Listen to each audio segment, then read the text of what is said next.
How to change mobile data billing cycle on Samsung Galaxy S26 Ultra.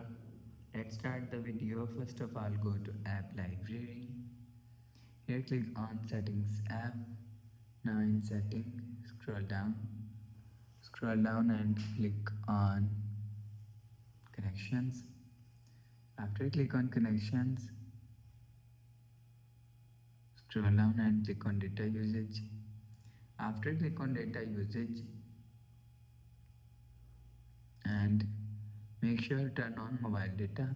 After turn on mobile data, you will see billing cycle and data warning.